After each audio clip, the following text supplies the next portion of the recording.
small whip section. So we can actually buddy breathe off of that pack. We can connect UAC to UAC and buddy breathe with Winter Park as well. So that's an option. We got a way to work around it. Our new packs, like I said, are coming in this orientation, but you see this little relief valve that's right here on ours? That's in the opposite direction. Scott put it in the same orientation, so there's actually a relief valve that sits right there. So it's going to be another very difficult connection to make. That's the UAC. On the low pressure side, it all depends on who put the truck or put the bag back together last, or how the company's running. If it's the Chiefs bag, it all depends on who was put it together last. Sometimes you will find it just like this. We have our buddy breathing connection, and then you got this separate piece. Sometimes you'll find it already connected. Again, this is company preference, right? So it's checking out that bag. What's the problem if I'm carrying it like this through the building? When do I turn the bottle on? When I start. So if I turn that bottle on when I start and I knock this thing around, what's going to happen to that regulator? Free flow. It's going to free flow, and then we got to stop, and I got to tear the bag apart, and I got to freaking shut the regulator off. So if you're going to carry it like this, don't turn your bottle on until you get your victim. If you carry it the other way, you can turn your bottle on when you start. To me, especially as an engine company, this is the way to carry it, because it's going to kind of go down in order and preference of what I need to do. This is probably the connection I want to make. Why? We make it. We do it all the time, right? We practice this all the time. This is the buddy breathing connection. I know where his buddy hose is. I know how this thing works. I know how it functions. I know how to put my fingers on there and do all that cool stuff. So it's an easy connection for me to make. So that's the first thing I want to do. But now, again, remember, we're tethered, so I got to connect that bag to him. Worst case scenario, I need to do a regulator swap, which, again, it's the little things, right? So I'm going to take my hand and make a big C right over his face, and I'm going to find that red bypass valve and put it right in the pocket of my thumb and my index finger, and then make that connection.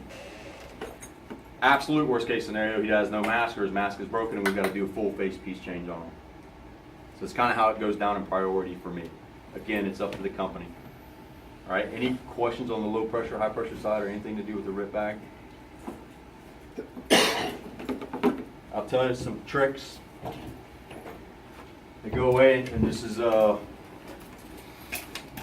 however you want to look at it or however you want to read into it. Does anybody know about the trick about the Scott on the regulator? Yeah, so if you have to do a regulator swap on a down victim who has a shallow respiratory drive or ago respirations, on our Scotts that we have now, you can take your thumbs and push on that Scott and activate that regulator.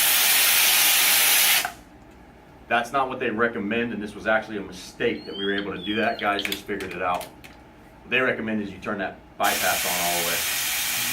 The new Scotts fixed the problem. They put a big chunk of metal in there. So if you knew that trick or that was your go-to, it's not going to work when we get a new pack. My problem with that is if the guy's breathing shallow, he's only breathing 8 or 9 tenths a minute, and he's pinned, again, it's all circumstance, and I turn this bypass on, I'm going to have to change his air out a lot quicker than I would if I just let him breathe the 8 or 9, 10 times a minute he was breathing. So it's just something to think about. All right? Any other questions?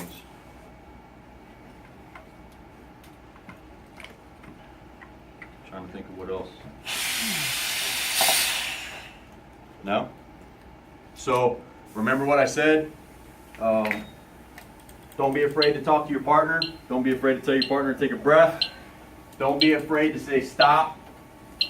Just stop, take a few breaths, and hit the reset button. Because what you'll find is you'll start getting frustrated, and you'll start having those conversations that take 5 or 6 sentences, which will cause more frustration. And as soon as somebody stops you and you reset, you'll go back to the ready, go, and things will start moving again.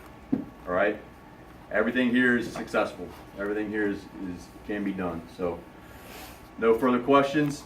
So there's two out stations. Like I said, you only have to go through one, and then there's the engine company RIT. You're just going to kind of take turns going from one to the other and then meeting kind of back in here. The stuff will be here for you to practice with. Make that UAC connection. So nobody should leave here today without saying that they didn't make a physical UAC connection.